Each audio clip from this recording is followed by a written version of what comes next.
പിന്നെ ഇന്നൊരു സ്പെഷ്യൽ ഉണ്ട്. അതെന്താ?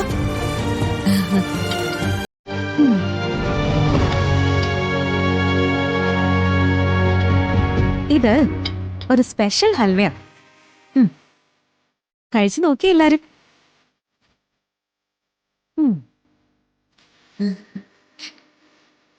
എന്നിട്ട് എല്ലാവരും പറയും എങ്ങനെയുണ്ടെന്ന്. ഇതെന്നെ മുത്തശ്ശി പഠിപ്പിച്ചതാ. എങ്ങനെയുണ്ട് അച്ഛാ? ഗംഭീരം. എങ്ങനെയുണ്ട് വരുൺ? എനിക്കതില് സംശയമൊന്നുമില്ല. ഇത് ഉണ്ടാക്കിയ ആളുടെ കൈയും ഉണ്ടാക്കിയ ആളുടെ മനസ്സും പരിശുദ്ധ. മോളെ പ്രിയങ്കേ, 2 ദിവസം കഴിയുമ്പോ ചെറിയമ്മയുടെ വീട്ടിൽ നിന്ന് കുറച്ച് ആളുകൾ വരും. അപ്പം മോള് നിന്നുണ്ടാക്കണേ.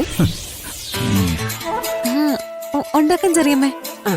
എന്തായാലും ഇത്ര വിശേഷപ്പെട്ട ഒരു കാര്യമായതുകൊണ്ട് ഇത് ഉണ്ടാക്കുന്ന വിധം നമ്മളെല്ലാവരും ഒന്ന് അറിഞ്ഞിരിക്കണമല്ലോ. ഇതെങ്ങനെയാ മോളെ ഉണ്ടാക്കുന്നേ? ഒന്ന് പറഞ്ഞേ. മുത്തശ്ശി പറഞ്ഞു കേട്ടില്ലടോ. അടുപ്പില് തീ കൂട്ടുന്ന മുതലുള്ള കാര്യങ്ങളൊന്നും പറയണ്ട. ഈ എന്തൊക്കെ ചേർക്കണം, അതിന്റെ അളവ് എത്ര, അതൊക്കെ പറഞ്ഞാ മതി. നീ എന്താണീ കരുതി? ഈ വീട്ടിലുള്ളവരെല്ലാം കണ്ണുപൊട്ടന്മാരാണെന്നോ? അടുക്കളയിൽ രാധിക പാചകം ചെയ്യുന്നതും നീ വീഡിയോ കണ്ടിരിക്കുന്നതും പല തവണ ഞാൻ കണ്ടത്.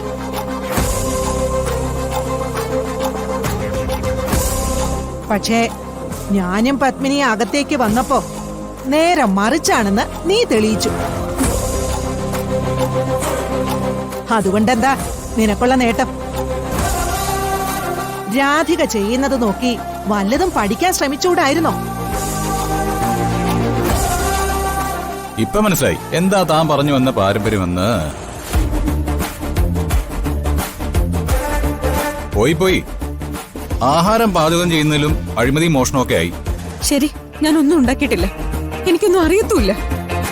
എല്ലാരും ചേച്ചിയെ പോഴ്ത്തിക്കാം. ചേച്ചിയെ സന്തോഷിപ്പിക്കാനാണല്ലോ എല്ലാവർക്കും ഇഷ്ടം.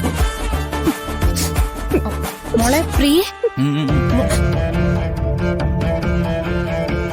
അമ്മേ, വെറുതെ അവളെ വേദനിപ്പിക്കണ്ടായിരുന്നു. ഇതിപ്പോ അർഹതയില്ലാത്ത വേദന ചോദിച്ചു വാങ്ങിയതല്ലേ?